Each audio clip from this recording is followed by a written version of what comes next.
Well, numbers matching is or is not possible. So you follow me. So in other words, the red car over there was another project, and my uncle had bought a '73 Chevelle new Super Sport. I'd made that, and why should I apologize? Because the engine's sent the car to the junkyard, and should we put a new floor in it?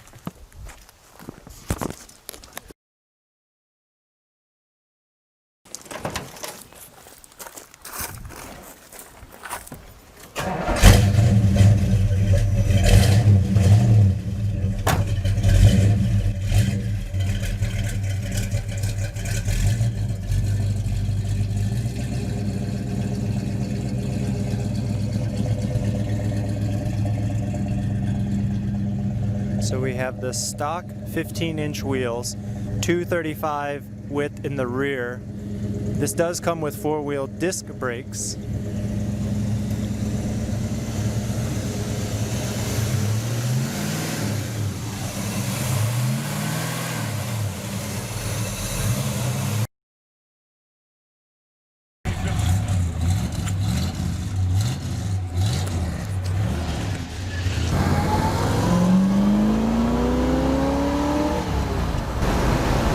Fun.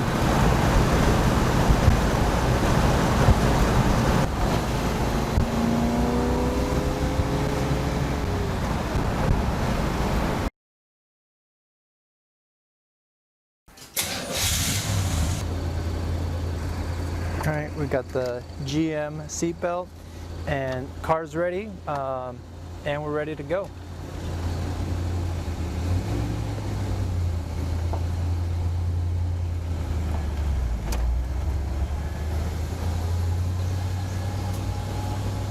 Again, heavy clutch. This is a light steering car, very thin steering wheel, 4 on the floor, but engine sounds great.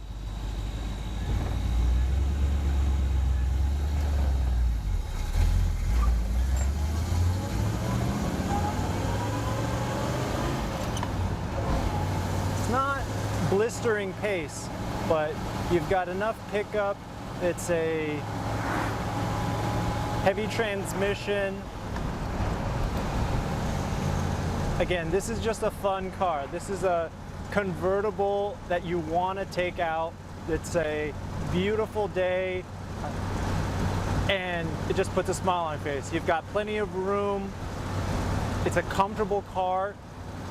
And if it's a little bit bigger than a Camaro, I think in this day we can use that comfort. It's a very different change than a lot of the normal sports cars that we have on the market today.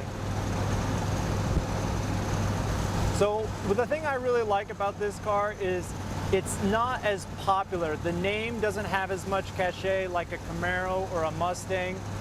You have a 67 SS, that's going to be top dollar. You look at some of these Mustangs selling for $3 million, 65 fastback. I don't think you're going to see that with the Chevelle. So if you're interested in this era, if you're interested in this type of setup, it could be a very cost-effective option. And again, my channel is all about finding the cars that are approachable, finding the cars that are realistic for young professionals, people with a family. This is not the playground of, seven-figure income people that are looking for a fun toy. I want this to be a car that you enjoy, you put some love into it, and when you drive it, you get the appreciation. And that's really what this is about.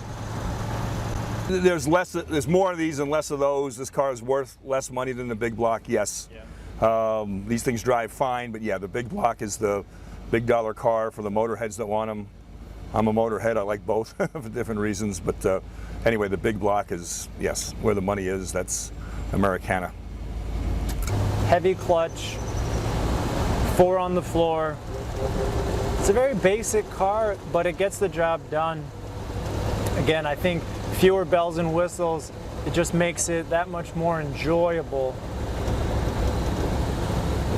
And you have to know, and you have to want to work through these problems. If you want a car that's just going to drive itself, get a Tesla. If you just want what everybody else has, you can get a BMW 5 Series and call it a day. This is a car that has character. It's interesting. And you may have to do some work to keep it going. This is a 1971 Chevelle. This came with a 350 SS package or the big block, which would be the 396 or 454. So there was a 350 package. It's just smaller engine, less performance. 65 became the 283, became the 350 over time, and is still around to this day, the 350 engine.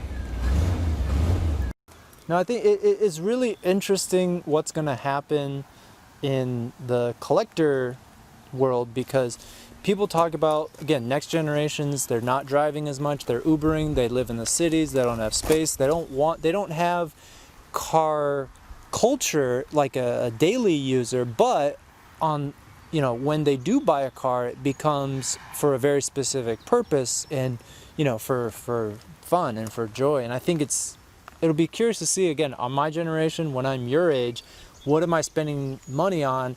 Because maybe we have an automated car taking us to our errands that we share in the house, and then we have investments or fun toys that we still drive manually.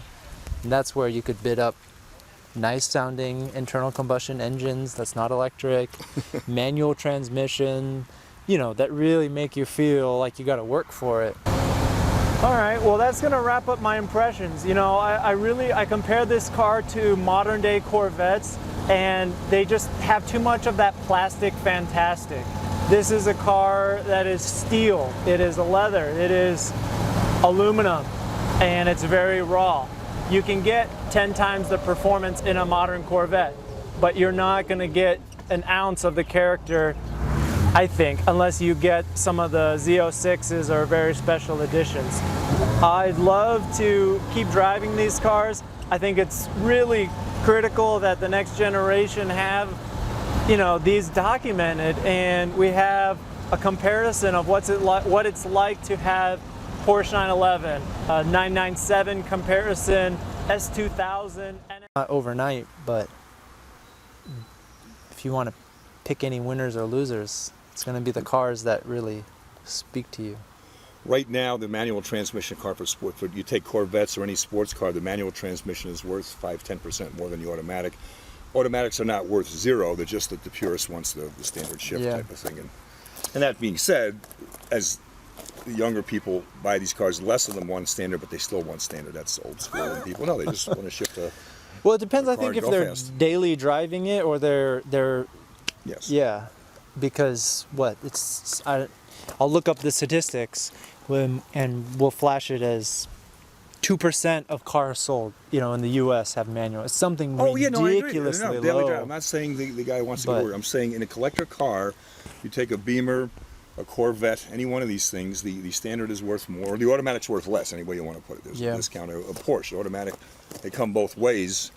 A purist is never going to buy a Porsche. And somebody out there is doing it. It's not the purist. It's not the road guy. That's all. Yep. Everybody has taste.